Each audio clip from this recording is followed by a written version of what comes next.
말씀 속에 깊은 장래 믿음으로 하나 되어 주님의 뜻 따라가네. 요한복음 11장 45절에서 53절까지의 말씀 가지고 하나님께는 실패가 없습니다 라는 제목으로 말씀을 나누고자 합니다. 오늘 이 11장, 요한복음 11장은 나사로의 부활 사건이 길게 적혀 있고, 그리고 이제 본문으로 읽은 이 내용부터 우리 주님께서 어떻게 메시아로서 드러나고 있는지를 우리가 볼 수 있는 내용입니다. 나사로의 부활 사건이 앞에 있는데, 그 이후로, 그러니까 부활이라는 것은 참 엄청난 일이잖아요. 죽었다가 사람이 살아나는 일이니까 어떤 의사도 죽은 사람을 살릴 수는 없잖아요. 그런데 죽은 사람, 그것도 이미 시간이 꽤 며칠이 지나버렸습니다. 그 죽은 사람을 다시 살리시는 그 일을 통해서 많은 사람들이 봤단 말이죠, 그 장면을. 그런 이후에, 그 부활 사건을 본 이후에 두 부류의 반응이 나타나고 있습니다. 그 두 부류의 반응이 45절에 보면 이 모습을 보고 예수를 믿는 사람들이 이제 나타나기 시작합니다. 예수를 믿었다라고 말을 합니다. 그런데 이것은 좋은 방향, 긍정적인 방향의 반응이라고 볼 수 있죠. 근데 두 번째 반응을 보이는 사람이 있는데 46절에 보면 그 부활 사건을 본 사람들이 바리새인들에게 달려가서 그들에게 알렸다라고 말을 합니다. 여기서 알렸다라는 것은 이런 일이 있어요 라고 그냥 소식을 전한 것이 아니라 고발했다라는 뜻입니다. 고발했다. 이 바리새인들이 모여있는 곳에 가서 고발했다는 것은 유대인들을 다스리는 산헤드린 공의회에 고발했다는 겁니다. 그러니까 산헤드린 공의회, 오늘날로 치면 꼭 맞는 건 아닌데 국회에 가가지고 고발을 한 거죠. 그래서 그 이야기를 들은 바리새인들과 대제사장, 종교 지도자들이 산헤드린 공의회를 주축으로 모여 있는데, 근데 그 사람들이 그 고발을 듣고 어떻게 하냐면 표적을 많이 행하니 우리가 어떻게 할까 이렇게 서로 의논을 합니다. 예수님이 표적을 너무 많이 행해요. 표적을 너무 많이 행하니까 사람들이 예수님께 집중이 되잖아요. 그러니까 우리가 어떻게 할까 하고 의논을 하다가 오늘 본문 제일 마지막 절 53절에 결과를 내는데 어떻게 하기로 결정을 합니까? 죽이려고 모의를 했다. 이제 지금부터는 예수를 언제 잡아 죽일까, 언제 잡아드릴까 하는 것을 모의하는 겁니다. 근데 이제 예수님의 행적으로 볼 때, 그러니까 앞에 나사로 즉 죽은 자도 살리시고 또 가늠한 여인도 용서해 주시고 병자들도 고치시고 눈먼 사람들도 띄게 하시고, 그런 앞에서 여러 가지 일들이 있었잖아요. 여러 가지. 그리고 또 오병이어의 그 기적도 있고, 그러니까 이런 예수님의 그 사역들을 볼 때, 그 행적들을 볼 때 상식적으로는 어떻게 해야 맞을까요? 박수를 쳐야 됩니까? 칼을 내밀어야 됩니까? 박수 치면서 칼을 내미는 사람은 없겠죠. 박수를 쳐야 맞죠. 환영해야 맞습니다. 상식적으로 그게 정상입니다. 그런데 유대교 지도자들이 어떻게 합니까? 오히려 죽이려고 했다라는 것입니다. 그렇다면 뭔가 종교 지도자들이잖아요. 종교 지도자들은 기본적으로 어떤 사람들일까요? 뭐를 이야기하는 사람들이죠? 기본적으로 기독교 말고 모든 종교의 지도자들은 뭐를 이야기하는 사람입니까? 사랑을 이야기하는 사람들 아닙니까? 사랑, 희생, 섬김, 용서 뭐 이런 이야기를 하는 사람들이잖아요. 근데 이 종교 지도자들이 모여 있단 말이죠. 그러면 이 종교 지도자들이 그런 일들을 봤을 때 포용하고 사랑하고 그래야 마땅한 것 아닙니까? 그런데 그러지 않고 그들이 모여서 회의한 결과가 죽이려고 했다는 거예요. 죽이려고. 그렇다면 뭔가 그 안에 내막이 있겠죠. 왜 죽이려고 했는가? 무슨 이유가 있기 때문에 종교 지도자들이 죽이려고 한 것 아닙니까? 그러니까 이제 그 부분에 우리가 집중을 해보면서 그 부분에 우리가 집중하면서 오늘 말씀을 들으려고 합니다. 뭔가 이유가 있어요. 종교 지도자들은 사랑을 이야기하는 사람들인데 죽이려고 살인을 이야기하고 있다는 것은 뭔가 이유가 있다는 거죠. 그 이유가 뭐겠냐 하는 것입니다. 그 이유가 뭐냐면 오늘 말씀에 그 이야기가 나옵니다. 신앙심 때문에 그런 것 아니에요. 종교 지도자들이라고 해서 신앙심 때문에 사람을 죽이려고 한다. 이건 말이 안 되는 거죠. 그죠? 오늘날에도 그런 사람들이 있어요. 보면 하나님을 위해서 우리가 성전을 치러야 된다. 하나님을 위해서 빨갱이를 몰아내야 된다. 이런 사람들이 있어요. 그런 거는 다 가짜다. 여러분 생각하시고 보십시오. 뭔가 이유가 있는데 48절에 보면 그 이유를 이야기하고 있습니다. 48절에 뭐라고 이야기하냐면 한번 같이 읽어볼까요? 48절 시작. 만일 그를 이대로 두면 모든 사람이 그를 믿을 것이요 그리고 로마인들이 와서 우리 땅과 민족을 빼앗아 가리라 하니. 여기에서 우리 땅과 우리 민족을 빼앗아 간대요. 특별히 우리 땅을 빼앗아 간대요. 우리 땅을 빼앗아 간다 이렇게 말하고 있어요. 그러면 이 우리 땅이라고 하는 것이 뭐냐? 그것은 우리 땅이라는 것은 그냥 우리가 지금 밟고 있는 이 땅 이것을 이야기하는 게 아니라 헬라어로 토파스라는 단어인데 이 단어는 무슨 뜻이냐면 공간, 어떤 지정된 장소를 의미해요. 그러니까 어떤 공간이나 어떤 지정된 장소를 우리가 빼앗길까봐 두렵다는 거예요, 지금. 그러면 그 지정된 장소나 공간이 어디겠습니까? 유대인들에게는 성전이죠. 네, 성전.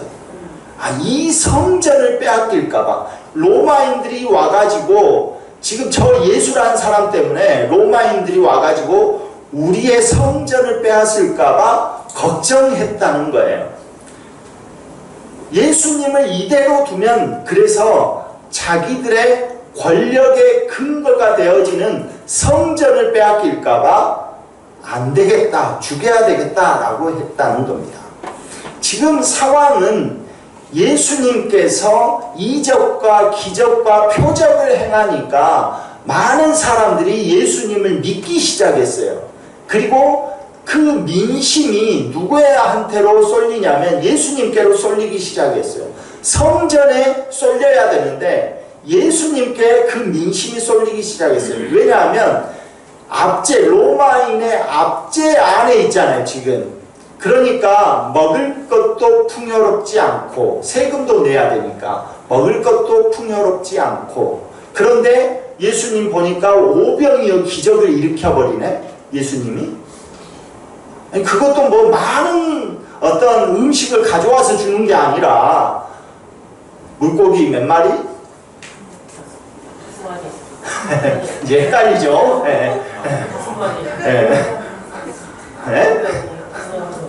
네, 하여튼 여러분 헷갈리기 시작합니다.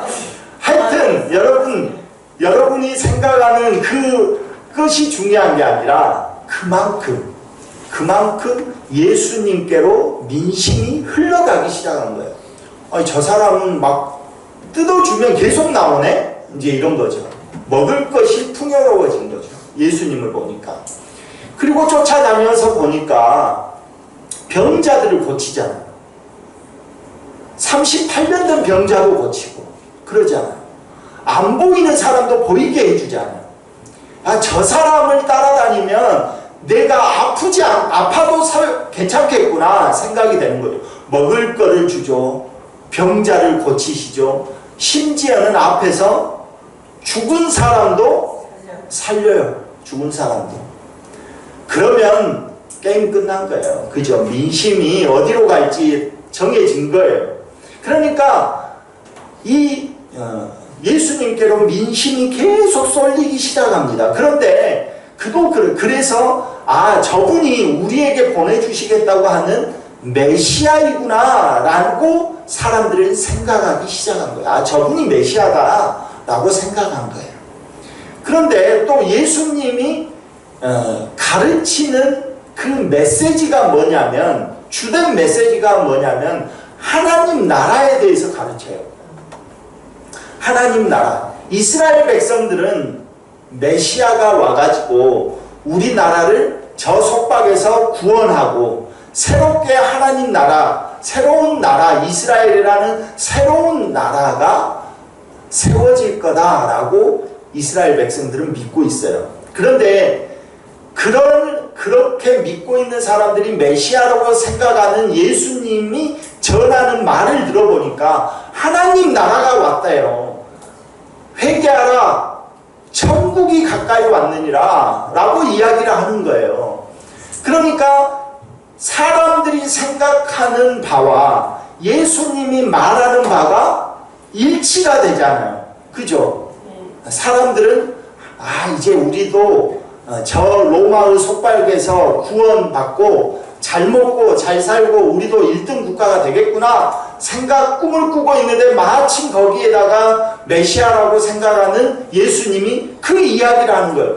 회개하라, 천국이 가까이 왔다, 하나님 나라가 가까이 왔다, 이렇게 말씀을 하시니까 맞다, 저분이 메시아고 이제 우리는 살만하다 이렇게 생각하는 거예요. 그러니까 그런 민심이 동요하기 시작하면 종교 지도자들이 봤을 때는 저들의 민심이 동요를 하면 분명하게 저들이 봉기할 거다라고 생각합니다. 즉 예수님께서 하나님 나라를 세우기 위해서는 민심이 자기한테 오게 해서 저들과 함께 무장 봉기를 해서 누구를 쳐야 돼요? 로마를 쳐야 되죠. 그래야 나라가 독립을 하니까. 분명히 그럴 거다라고 생각을 한 거예요. 그러니까 종교 지도자들 입장에서 로마의 군대가 너무 막강한데 이 무지랭이 이 사람들이 창칼을 들고 쓴들 로마를 이길 수 없다는 거예요. 그러니까 안 돼요. 이 상황을 더 놔둬버리면, 방치해버리면 진짜로 이스라엘 백성들이 저 예수라는 사람을 메시아로 믿고 무장 봉기를 해서 분명히 로마와 충돌을 일으킬 거다라고 생각합니다.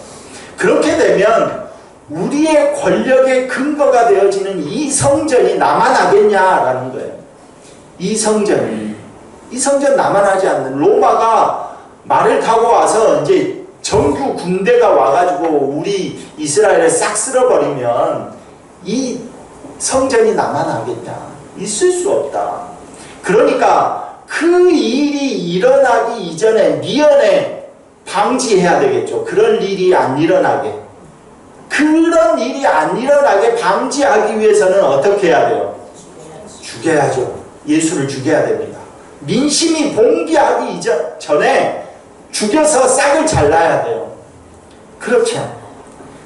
그러니까 바로 지금 종교 기득권자들, 이 바리새인들이나 서기관들은 그게 굉장히 불안해 있는 거예요. 두려운 거예요.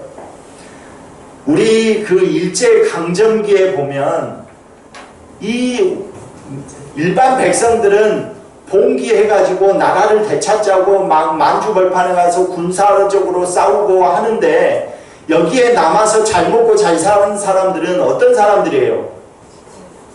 어떤 사람들이 잘 먹고 잘 살았습니까? 그렇죠. 일본에 협조한 사람들이 잘 먹고 잘 사는 거예요.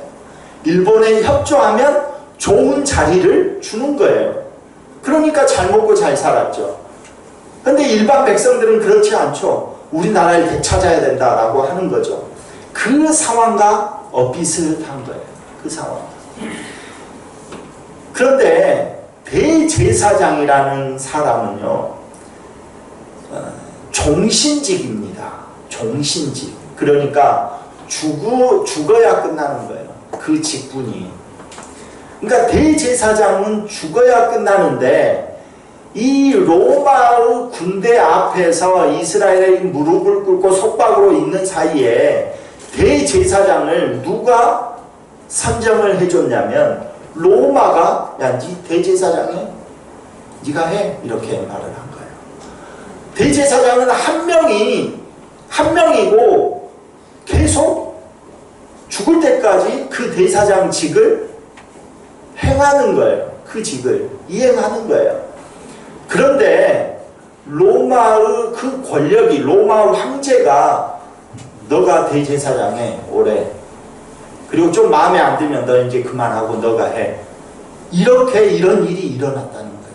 그러니까 오늘 말씀에 보면 49절에 보면 이런 말이 나와요. 그 중에 한 사람 그 해의 대제사장 가야바라. 네. 그 해의 대제사장이래요. 대제사장이 여러 명 있을 수 없어요. 그런데 그 해, 그러니까 그래서 대제사장들과 이렇게 말이 나오는 거예요. 그러니까 그런 사람들이 로마와 부딪히면, 민중이 봉기해가지고 로마와 부딪히면 로마 황제가 그 대제사장이나 그 종교 기득권자들, 사내들인 공의에 모여있는 그 사람들에게 일정 부분 유대인들을 다스릴 수 있는 권한을 줬는데 무장 봉기가 일어나면 어떻게 될까요? 그 직분들 다 빼앗기겠죠. 그러니까 우리 땅을 빼앗길까봐 두려운 거예요. 불안한 겁니다. 이런 정치적인 배경 속에 있는 겁니다. 지금 이 말씀을 이해하기 위해서 제가 서론격으로 이야기를 한 겁니다. 그런데 이런 정치적인 희생양, 이 배경 속에서 대제사장 가야바가 정치적인 희생양으로 예수라는 사람을 선택한 거예요. 예수라는 사람. 정치적인 희생양이 된 거죠. 그러나 하나님께서는 어린 양이라고 하는 것은 대제사장이 그 어린 양을 잡아서 속죄하는 그 제사를 드리는 것 아닙니까? 어린 양이라는 것은. 그래서 요한복음 1장에 처음 시작하면서 예수님을 딱 그렇게 못 박아놔요. 어떻게 못 박냐면 보라 세상 죄를 지고 가는 하나님의 어린 양이로다 이렇게 딱 못 박아놔요. 1장 요한복음 1장에서. 그러니까 예수는 하나님의 어린 양인 거예요. 그 어린 양을 희생 제사로 잡는 사람이 누구냐면 대제사장이에요. 그죠? 대제사장이 희생양 그 어린 양을 잡아서 하나님께 속죄 제사를 드리는 거거든요. 그런데 하나님께서는 이 정치적이든 어찌든 이 대제사장 가야바를 통해서 대제사장이에요. 대제사장을 통해서 희생양을 잡도록 설계를 해 놓으신 거죠. 이해가 되십니까? 네. 이런 세팅을 해놓지 않으면 대제사장 가야바가 어린 양을 잡아가지고 속죄 제사를 드리겠습니까? 이미 정치적인 사람이? 안 드리죠. 잘 먹고 잘 사는데 무슨 종교에 무슨 관심이 있어요. 이미 성전 안에서 흠이 있는 것을 하나님께 바치면 안 되잖아요. 근데 흠이 있는 것을 다 바치게 하잖아요. 허락하잖아요. 돈도 바꿔주면서 자기들이 다 착복하고 하잖아요. 그런 사람이 우리 백성들을 위해서 희생 제사를 드린다, 어린 양을 잡아서 있을 수 없는 일이죠. 자기 배를 채우지 않는 이상은 그런 일을 하지 않아요. 그러니까 지금 이 세팅을 통해서 정치적인 희생양을 만들어서라도 대제사장이 어린 양 예수를 잡아서 온 인류를 구원하는 희생 제사를 드리도록 세팅을 해놨다는 거예요. 하나님께서.